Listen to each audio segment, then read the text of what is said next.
guys, it's Robin, Art Silent Crafts, and welcome to my craft room. This is my WiP It Wednesday video where I'm going to show you whatever I've been working on in the craft room this week. Then I also give you an idea of what I'm hoping to work on in the next week. These are Friday's tutorial, the cart cuff, the shopping cart handle cover. This is a brand new one, all nice and pretty, never been used. This is the one that I had in the video. You can see it's got all that fabric on the outside. It's inside out right now. This is going through the washer and dryer. I just kind of wanted to show you what mine looks like when it does that, because I have cotton batting in mine, so it kind of does that whole crinkly thing. I haven't pressed it. I haven't folded it neatly. Even if you do absolutely nothing to it, which is probably what I'll do, I'll probably fold it up and put it in a bag. This is still going to be perfectly fine because once it gets on the handle of the cart, it's going to smooth it out. Plus the heat of your hands, it'll go ahead and take out any of those little wrinkles. Plus it's not like it's a shirt or something or a dress. We don't have to iron them if we don't want to, right? Now I know these aren't for everyone, and everyone has their opinion on what will work and what won't work, and then different ways to use it, and that's totally up to you guys. I really kind of just like the idea of having something soft and squishy instead of that metal handle, whether it stops any germs, whether it makes anyone feel more comfortable even just going out, whether it's for in the heat of the summer and the cold of the winter, for little kids or whatever. I just kind of like having something bright and colorful on my shopping cart and something soft and squishy underneath my hand. Even if it does absolutely nothing except make me feel better, then I think it's a winner chicken dinner, right? And I say that because, you know, there's chicken on there. A week or two ago, when we were making the little fabric bins, I had made a little coaster for myself. I don't know if I've shown you or not, but then I decided that this week for my Sunday video with my patrons, we went ahead and made these little quilted coasters. I quilted one side of them, and then the other side is just plain. Not the plain fabric though. I went ahead, instead of using the solid like I did on the back of that one, I just put more of my novelty prints back there. So I can decide if I want to have it on this side or this side. So now I have some more coasters. I always need coasters because I have drinks in several rooms of the house and I like to put a coaster on it. Even if I'm using my big silver Arctic cup, it's silver, and when you leave it down somewhere, because you tend to scrape it across, you don't always just lift it up and down, or at least that's how I do it, because I'm always reaching for it. It leaves these like this. It leaves little silver streaks and marks on the counters and on this white desk underneath here and stuff.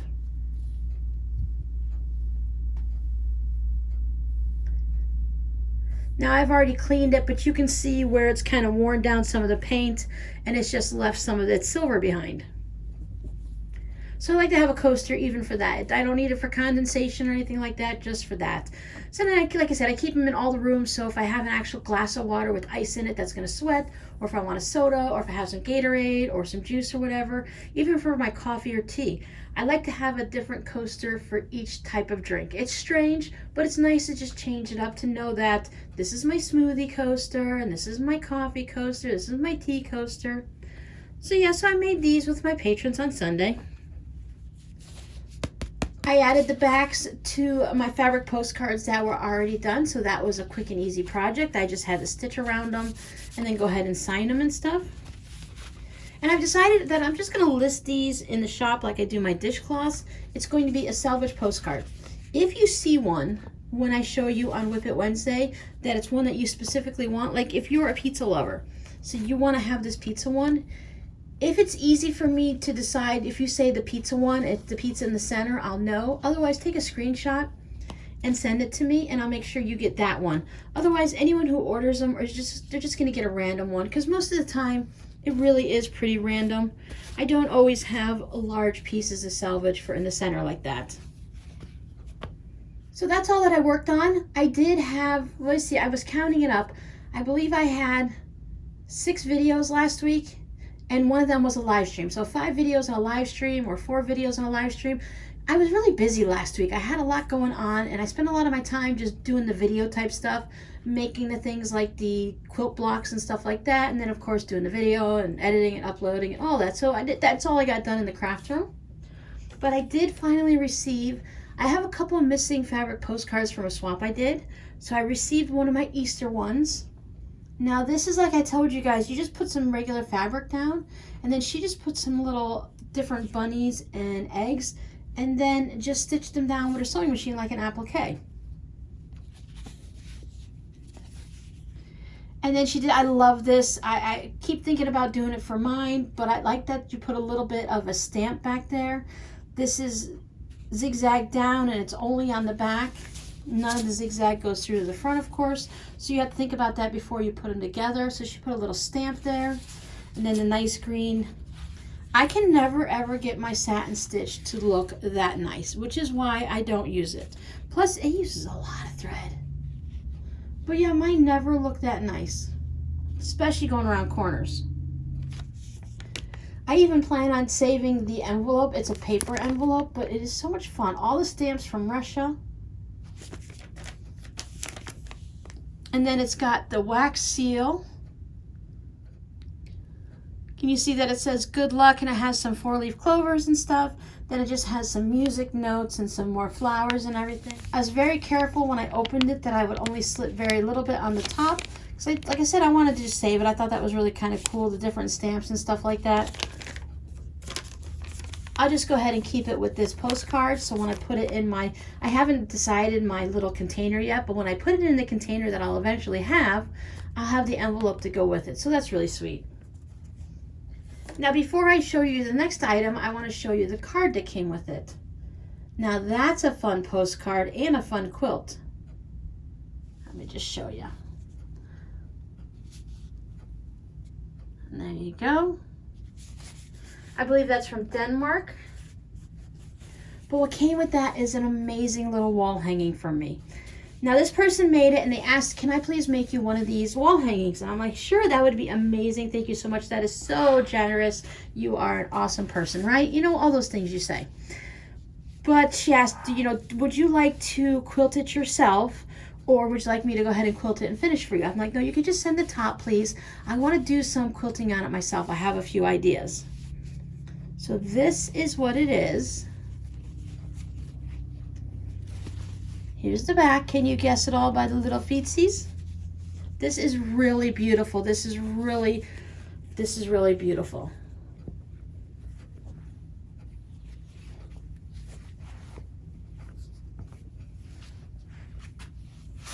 I know it's sideways, but there's no way to show you otherwise, because if I turn it, then you're gonna have that really narrow screen and not be able to see it.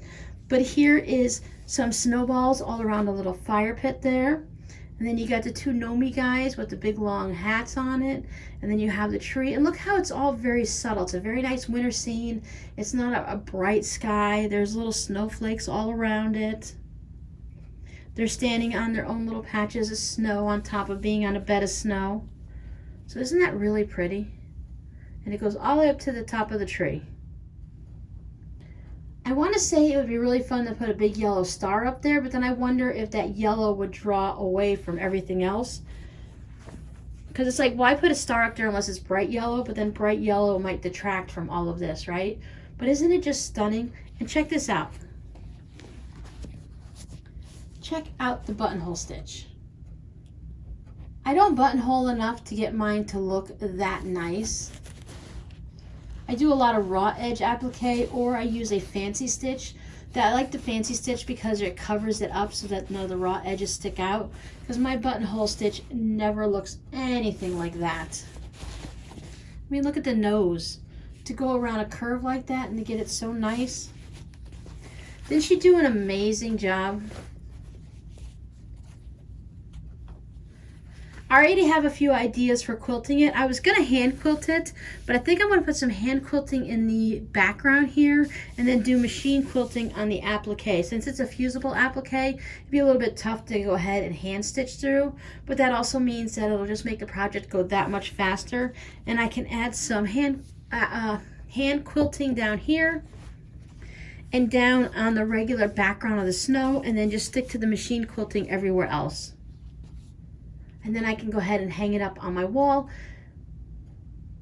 I will probably leave him up once he's finished. If he ever gets done before the winter, he will be up year-round for the first year, and then afterwards they'll get packed away and come out every winter.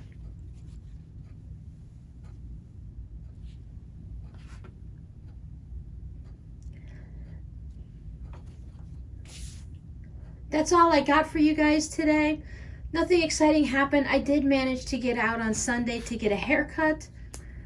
All I gotta say is it's a really good thing that I stay at home and I don't go out very often, because the hairdresser and I really had a communication issue. I like to get my hair cut so that the sides are layered so that they feather back. I like the back done in what they call a ducktail, so that when the sides are feathered and it goes right into the back, so it kind of meets in the center like on a ducktail, and then you usually get a little point down at the bottom. That comes or goes, it doesn't matter. It's just the way that the hair comes like that. And I like it short. I like it very short. The last time I got a haircut, I've been going to the same Great Clips now since they opened. They opened up in July, so I've gone several times already. And the lady last time I went, she says, okay, I'm going to mark it down for you that you like it to be, your hair to be 2 inches long. So that's about this long, from, knuckle joint to knuckle joint. And that's fine. I like it really short. So I always tell everyone that I like it really short. The hairdressers always make it too long and they have to go back and cut it shorter. And then they get really angry with me because I made them do more work. But I always tell them in the beginning that this is what always happens. So if they don't get it right the first time, it's not on me, right? So she's like, no, I understand short hair. She says, I used to have my head shaved. That should have been my first clue. I'm pretty sure, I know you guys are all familiar when the men go and get their hair buzz cut. And you guys have seen women who keep their hair very short, right? Like almost cut to the scalp short. Well, I was thinking I'm going to get this little 2-inch haircut and it's going to be nice and layered and feathered and she's going to have it nice and short for me. I basically got a buzz cut with clippers. I don't think my hair is going to feather at all. It's too short, I can't tell. And, all I can say is it's fine. It's coming into the summer. It's really hot. I won't have to go and get a haircut for a while now. It'll take extra long just to get it to the point where I need to get a haircut beyond the way I like to wear it, right? It'll be okay. It's just hair. Hair grows. I think I did shock my daughter when I sent her a picture of it. It kind of reminds me of, if it's anyone seen NCIS New Orleans, and that really young guy, I can never remember his name, but he has a basic Navy haircut. I think I got a guy's Navy haircut. It's really, really short. Like, really, really short. It's okay though. It'll be fine. It'll grow out. And until then, it won't be very hot at all, right? It gave me something to laugh about. It finished off my week nicely. I'd been waiting since the hairdressers had opened up. Great Clips has an app where you can sign in. And right now, the only way you can go in is if you sign into the apps, because they only have so many people and they got to stop and clean. They close at 4 o'clock on Sundays, and they snuck me in at like the last 5 or 10 minutes. We went to 4:06 because she's just like, okay, I'll take her. She's been out there waiting, because as soon as I signed in with 45 minutes left, that was at like 2:15. I'm like, oh, okay, 45 minutes left, 2:30, whatever. 2:15, 2:30. I'm like, okay, 45 minutes left. I'm only 5 minutes away. I'm going to go up and I'm going to sit there and knit on Robbie's socks and sit in the car with the AC running and listen to music until it's my turn, right? So when the countdown came down to the last 15 minutes, I thought, okay, well, let me just go ahead and stand out by the doors and all that. Well, like I said, they had to take me in at the last minute. So while I was really excited that I won the lottery and was able to get in and get a haircut, it's really short. But my excitement was because most of the lines, when I'm checking that app, they open at 10 a.m. and they close at 6 during the week, right?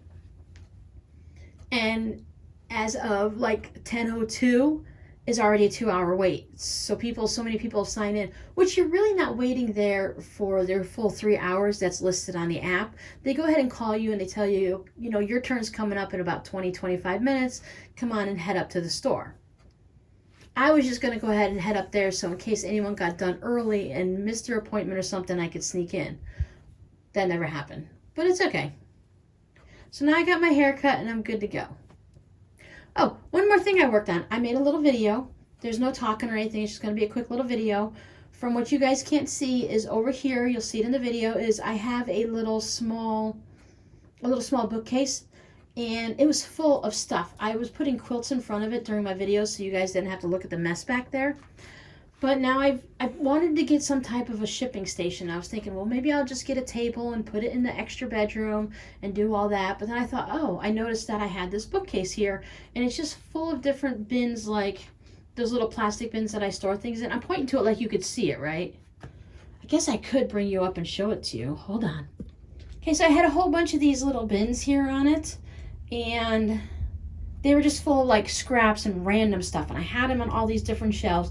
I brought in an extra shelf and put it in here. But now I have a nice little shipping station. I have the larger, I bought those, I don't know, those plasticky envelopes that everyone gets at those poly mailers or whatever they're called, that you really have to, you have to take it and you have to rip it open like this to get into it. So I got large purple ones, and I got the regular size of these aqua ones. So I think it's always kind of cool. So when you get something in the mail from me, you open up your mailbox. If you purchase something or I send you something, you will see this bright aqua envelope sitting in your mailbox. And I kind of think it's kind of exciting.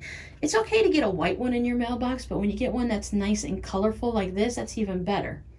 So I have my scale, and I have my different books that I have to keep track of things. I've got stuff for making the handmade cards. I bought several rolls of double stick tape. I put all of these things up here. These are my scrap baskets, and this is what I made this week to show you guys, so I can try to keep them all in order. I happen to have an empty one of these little bins here. But this stops me from just dropping piles and piles of stuff up there, whether it's mail or magazines or scraps or whatever. This way things will hopefully stay contained in these baskets. And then I have different things. Even though I mail everything in these poly envelopes, I still put them in a protective clear sleeve, one of those crinkly plastic ones, just because I feel like it's good to have that extra protection, and I already have so many of them. I have the large ones and I have the smaller ones. When they run out, I will make a decision whether or not I want to keep using those. But I just feel like sometimes I send things in manila envelopes still, and it's good to have something that's not waterproof, but just to give that little extra protection. I cut a whole bunch of backs this week for my fabric postcards. I have the little thingies this is the envelopes for the fabric postcards, things like shipping labels, and these are all I bought more backings for the fabric postcards. Then these are all the little, one of these is the postcards and the other one is the address labels and just things like that. So now I have a nice little shipping center, because before I used to have to go into one room and I would grab, I had the scale in here, and I had a manila envelopes, and I have to go into another room to grab the actual product that I'm selling, which will still be in that room. I went into my bedroom to get these little clear envelopes, and I had to go out to the printer where I had these sheets and stuff, and I don't keep them in the printer because sometimes I just want to print, of course. So it was just like I was going to 4 different rooms just trying to get what I needed to ship one order. So now I can just come from here, and I'm kind of like a little Amazon center, I can just pull everything off the shelf that I need, and it's nice and neat. And I have another bookcase in the gray room that I call the room that I do keep the items that you get. Rob's old room, which was Robbie's room, which was Justin's room, blah, blah, blah, Just in the 3rd, 4th bedroom, I have another one of these little bookcases that I'm going to use I have more of these plastic shoe boxes that are just sitting on the floor. This over here is my thread and my felt and stuff like that, so I still need to clean. I don't know about you guys, but if you make your own craft room and you don't have like all the different IKEA things, you don't like buy a whole bunch of stuff to get yourself organized right off, it's a living process. You got to keep changing things around until you find what works, bringing in new pieces of furniture, taking out old pieces, rearranging things until you have what works for you. And it's going to be different for everyone, and it's different for every phase of life. Like, I never planned on having all of these different shipping supplies, but now I do. And now I have the different things for the cards and the fabric postcards. And if I want to do things and make things easy on myself and make it work for me, I've got to get organized. I'm not an organized person. Now, I do like to have things all in one place so that I know where they always are, but sometimes those places move. And if you're a multi-crafter like me, or even if you're a quilter really just basically has certain things. But if you start knitting and crocheting, and then you get into card making and scrapbooking, and then you want to needle felt stuff, and then you want to get into art quilts, if you're just an art quilter, that alone is going to fill up a craft room with supplies, right? And then the only other unusual things I have to work on is this is Miranda's hoodie This is actually a Wendy's hoodie that she uses. You would think in Florida that they wouldn't need one, but it has a nice little Wendy's on there, and it's not really bright. And Wendy's always have nice little things like this to mark their items and all, right? So she has this hoodie, but it's one of those new styles that it's really boxy. So it just kind of comes down straight like this. And her arms, it's quite big up in the upper arm area. And she likes to have her hoodies, they don't need to be skin tight. She does like breathing room and stuff, but she likes them a little bit more. They don't have to taper in and out or anything. She just likes them to come in a little bit more so they're not too big. She just doesn't like the way it looks. So I'm going to go ahead and take in, there's seams on the side.